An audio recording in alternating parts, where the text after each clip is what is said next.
ओम शांति। 11 सितंबर 2024। बाबा के महावाक्य।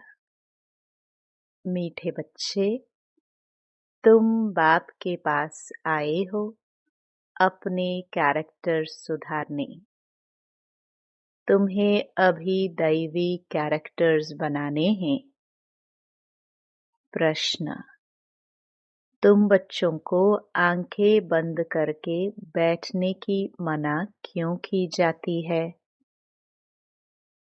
उत्तर: क्योंकि नजर से निहाल करने वाला बाप तुम्हारे सम्मुख है।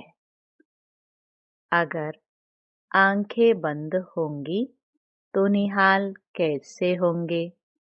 स्कूल में आंखें बंद करके नहीं बैठते हैं।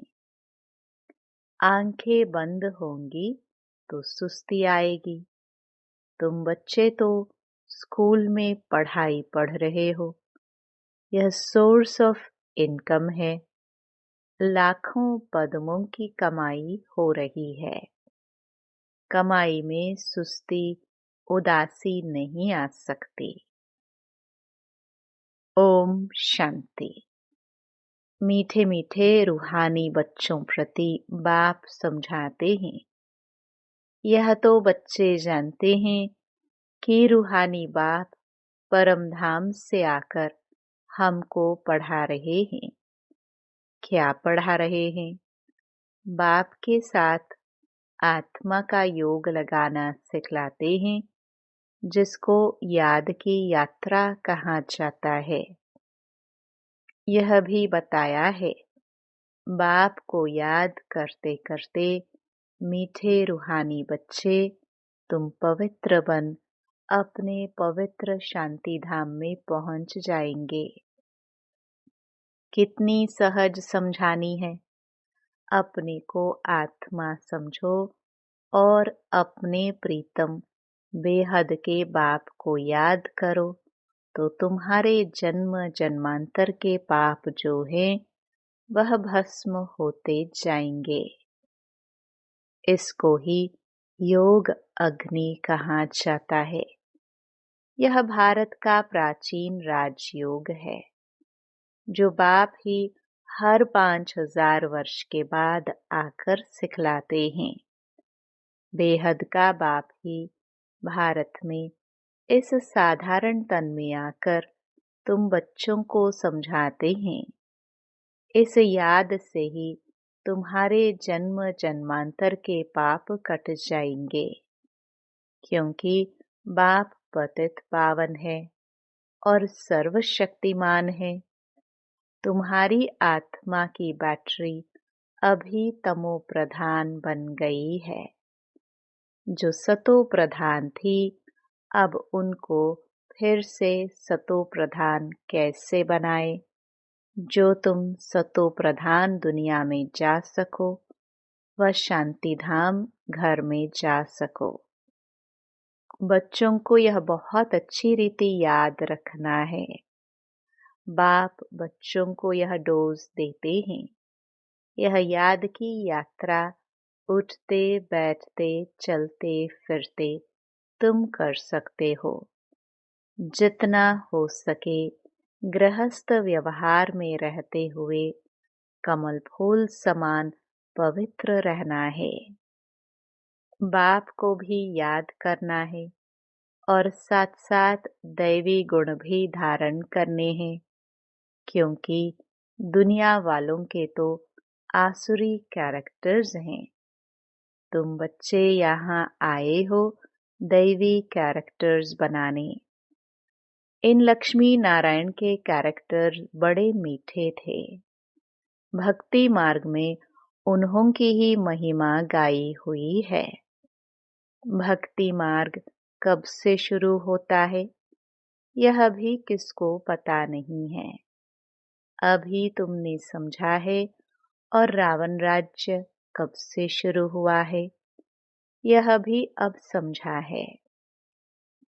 तुम बच्चों को यह सारी नॉलेज बुद्धि में रखनी है, जबकि जानते हो हम ज्ञान सागर रूहानी बाप के बच्चे हैं। अब रूहानी बाप हमको पढ़ाने आते हैं। यह भी जानते हो, यह कोई ऑर्डिनरी बाप नहीं है।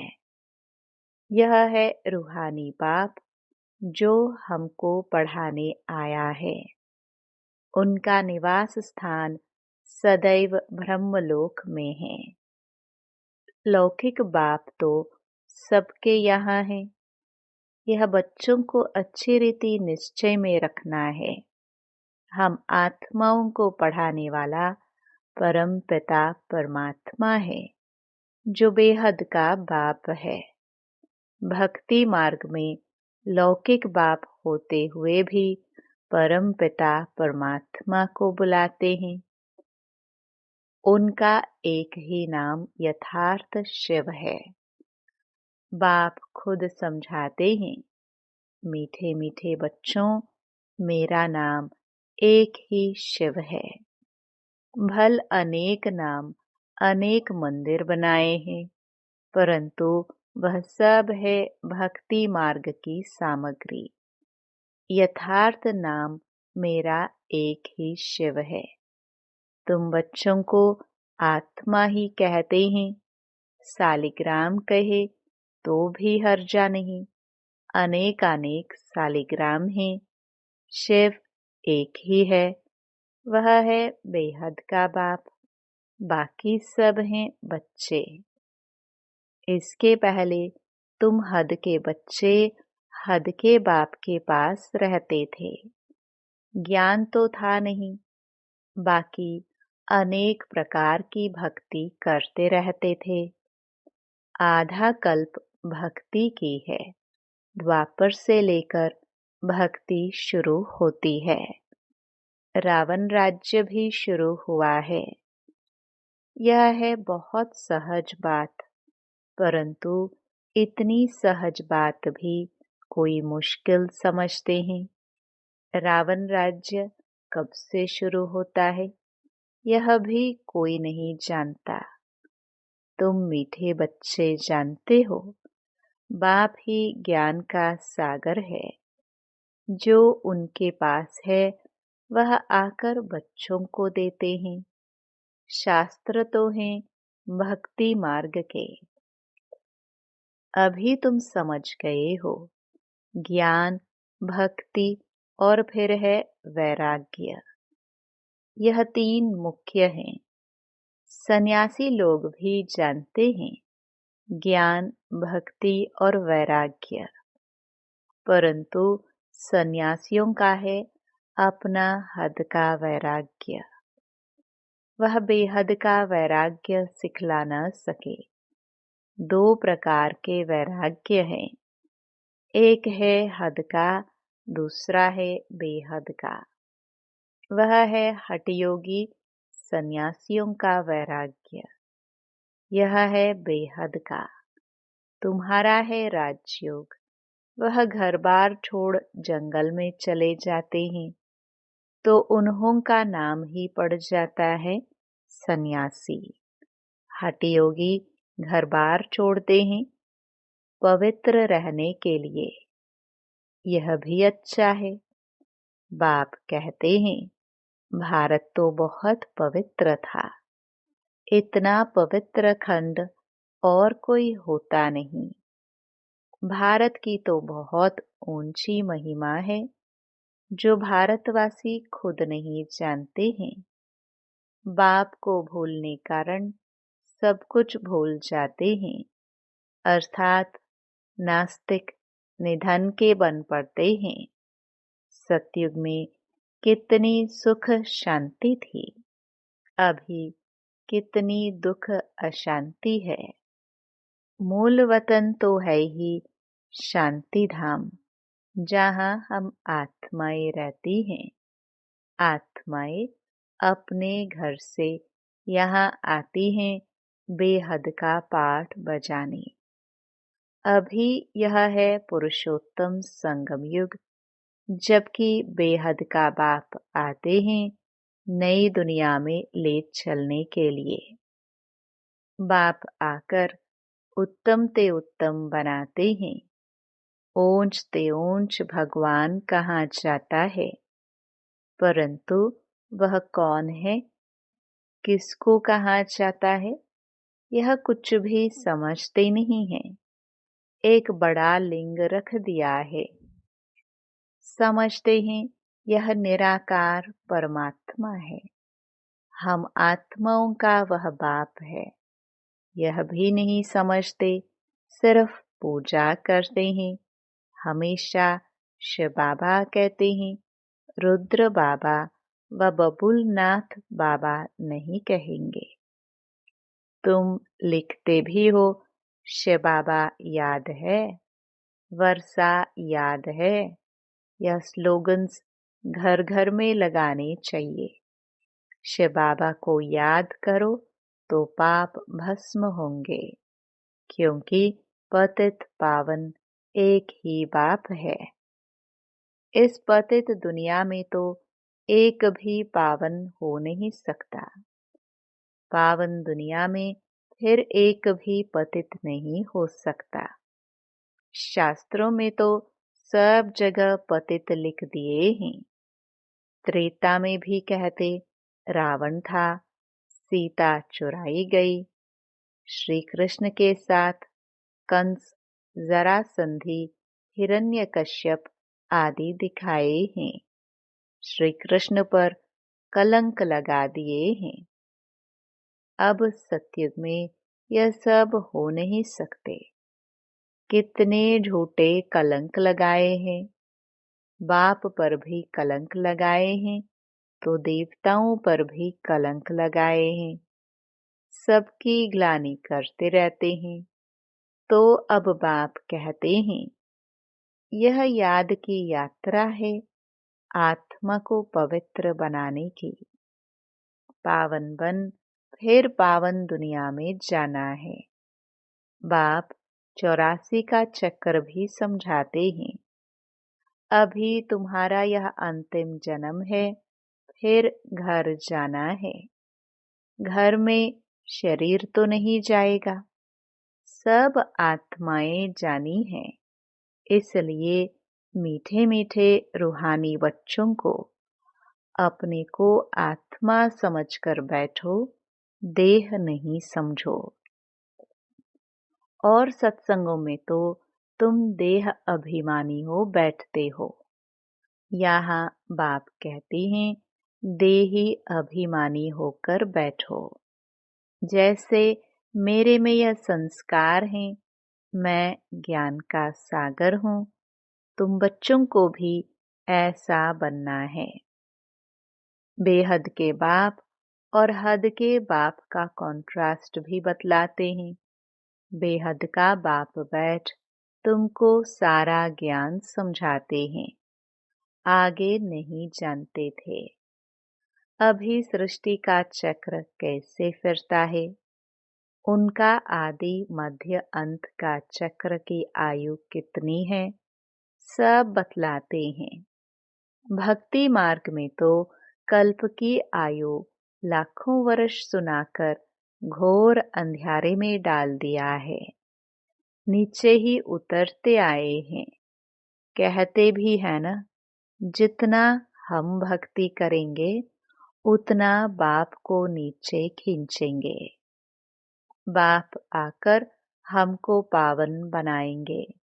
बाप को खींचते हैं क्योंकि पतित हैं, बड़े दुखी बन जाते हैं। फिर कहते हैं हम बाप को बुलाते हैं। बाप भी देखते हैं बिल्कुल दुखी तमो प्रधान बन गए हैं। 5000 वर्ष पूरे हुए हैं, तब फिर आते हैं। यह पढ़ाई कोई इस पुरानी दुनिया के लिए नहीं है। तुम्हारी आत्मा धारण कर साथ ले जाएगी। जैसे मैं ज्ञान का सागर हूँ, तुम भी ज्ञान की नदियाँ हो। यह नॉलेज कोई इस दुनिया के लिए नहीं है। यह तो छीछी दुनिया, छीछी शरीर है। इनको तो छोड़ना है। शरीर तो यहाँ पवित्र हो नहीं सकता। मैं आत्माओं का बाप हूँ। आत्माओं को ही पवित्र बनाने आया हूँ। इन बातों को मनुष्य तो कुछ भी समझ नहीं सकते हैं। बिल्कुल ही पत्थर बुद्धि है। पतित हैं, इसलिए गाते हैं पतित पावन। आत्मा ही पतित बनी है। आत्मा ही सब कुछ करती है। भक्ति भी आत्मा करती है। शरीर भी आत्मा लेती है। अब बाप कहते हैं, मैं तुम आत्माओं को ले जाने आया हूँ। मैं बेहद का बाप तुम आत्माओं के बुलावे पर आया हूँ। तुमने कितना पुकारा है, अभी तक भी बुलाते रहते हैं। हे पतित पावन, ओ गॉड फादर, आकर इस पुरानी दुनिया के दुखों से, डेविल से लिबरेट करो, तो हम सब घर में चले जावे। और तो कोई को पता ही नहीं है हमारा घर कहाँ है। घर में कैसे कब जाएंगे। मुक्ति में जाने के लिए कितना माथा मारते हैं, कितने गुरु करते हैं। जन्म जन्मांतर माथा मारते चले आए हैं। वे गुरु लोग जीवन मुक्ति के सुख को तो जानते ही नहीं। वे चाहते हैं मुक्ति, कहते भी हैं विश्व में शांति कैसे हो। सन्यासी भी मुक्ति को ही जानते हैं, जीवन मुक्ति को तो जानते नहीं। परंतु मुक्ति जीवन मुक्ति दोनों वर्षा बाप ही देते हैं। तुम जब जीवन मुक्ति में रहते हो तो बाकी सब मुक्ति में चले जाते हैं। अभी तुम बच्चे नॉलेज ले रहे हो यह बनने के लिए। तुमने ही सबसे जास्ती सुख देखा है, फिर सबसे जास्ती दुख भी तुमने देखा है। आदि सनातन देवी देवता धर्म वाले ही फिर धर्म भ्रष्ट कर्म भ्रष्ट हो गए हो। तुम पवित्र प्रवृत्ति मार्ग वाले थे। यह लक्ष्मी नारायण पवित्र प्रवृत्ति मार्ग के हैं। घर बार छोड़ना यह सन्यासियों का धर्म है। सन्यासी भी पहले अच्छे थे। तुम भी पहले बहुत अच्छे थे। अभी तमो प्रधान बने हो। बाप कहते हैं यह ड्रामा का खेल है। बाप समझाते हैं यह पढ़ाई है ही नई दुनिया के लिए। पतित शरीर पतित दुनिया में ड्रामानुसार हमको फिर 5000 वर्ष के बाद आना पड़ता है। न कल्प लाखों वर्ष का है, न मैं सर्वव्यापी हूँ। यह तो तुम मेरी ग्लानि करते आए हो। मैं फिर भी तुम पर कितना उपकार करता हूँ। जितनी शबाबा की ग्लानि की है उतना और कोई की नहीं की है। जो बाप तुमको विश्व का मालिक बनाते हैं उनके लिए तुम कहते रहते हो सर्वव्यापी है। जब ग्लानि की भी हद हो जाती है तब फिर मैं आकर उपकार करता हूँ। यह है पुरुषोत्तम संगम युग, कल्याणकारी युग। जबकि तुमको पवित्र बनाने आता हूँ। कितनी सहज युक्ति पावन बनाने की बतलाते हैं। तुमने भक्ति मार्ग में बहुत धक्के खाए हैं। तालाब में भी स्नान करने जाते हैं। समझते हैं इससे पावन बन जाएंगे। अब कहाँ वह पानी और कहाँ पतित पावन बाप। वह सब है भक्ति मार्ग, यह है ज्ञान मार्ग। मनुष्य कितने घोर अंधियारे में हैं। कुंभकर्ण की नींद में सोए हुए हैं, यह तो तुम जानते हो। गाया भी जाता है, विनाश काले विपरीत बुद्धि विनश्यन्ति।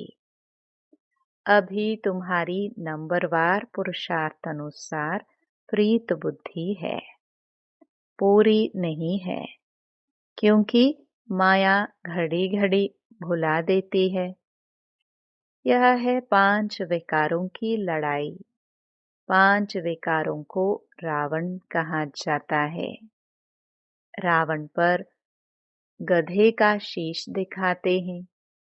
बाबा ने यह भी समझाया है, स्कूल में कब आंखें बंद करके नहीं बैठना होता है। वह तो भक्ति मार्ग में भगवान को याद करने की शिक्षा देते हैं कि आंखें बंद करके बैठो। यहाँ तो बाप कहते हैं यह स्कूल है। सुना भी है नजर से निहाल, कहते हैं यह जादूगर है। अरे वह तो गायन भी है। देवताएं भी नजर से निहाल होते हैं। नजर से मनुष्य को देवता बनाने वाला जादूगर हुआ ना। बाप बैठ बैटरी चार्ज करे और बच्चे आंखें बंद कर बैठे तो क्या कहेंगे? स्कूल में आंखें बंद कर नहीं बैठते, नहीं तो सुस्ती आती है। पढ़ाई तो है सोर्स ऑफ इनकम, लाखों पद्मों की कमाई है। कमाई में कभी उबासी नहीं लेंगे। यहाँ आत्माओं को सुधारना है। यह एम ऑब्जेक्ट खड़ी है। उन्हों की राजधानी देखनी हो तो जाओ दिलवाड़ा में।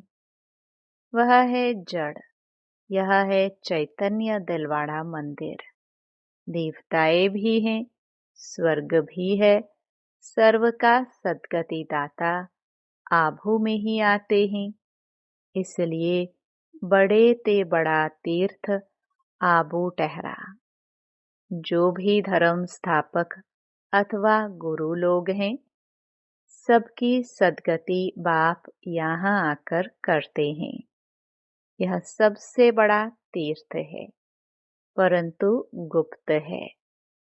इनको कोई जानते नहीं है। अच्छा, मीठे मीठे सिखिलदे बच्चों प्रति मात पिता बाप दादा का याद प्यार और गुड मॉर्निंग। रूहानी बाप की रूहानी बच्चों को नमस्ते। धारणा के लिए मुख्य सार। पहला, जो संस्कार बाप में हैं, वही संस्कार धारण करने हैं। बाप समान ज्ञान का सागर बनना है। देही अभिमानी होकर रहने का अभ्यास करना है। दूसरा, आत्मा रूपी बैटरी को सतो प्रधान बनाने के लिए चलते फिरते याद की यात्रा में रहना है। दैवी कैरेक्टर्स धारण करने हैं। बहुत बहुत मीठा बनना है। वरदान, त्रिकालदर्शी बन दिव्य बुद्धि के वरदान को कार्य में लगाने वाले सफलता संपन्न भव। बाप दादा ने हर बच्चे को दिव्य बुद्धि का वरदान दिया है। दिव्य बुद्धि द्वारा ही बाप को, अपने आप को और तीनों कालों को स्पष्ट जान सकते हो। सर्व शक्तियों को धारण कर सकते हो। दिव्य बुद्धि वाली आत्मा कोई भी संकल्प को कर्म व वाणी में लाने के पहले हर बोल व कर्म के तीनों काल जानकर प्रैक्टिकल में आते हैं। उनके आगे पास्ट और फ्यूचर भी इतना स्पष्ट होता है जितना प्रेजेंट स्पष्ट है। ऐसी दिव्य बुद्धि वाले त्रिकालदर्शी होने के कारण सदा सफलता संपन्न बन जाते हैं। स्लोगन: संपूर्ण पवित्रता को धारण करने वाले ही परमानंद का अनुभव कर सकते हैं। ओम शांति।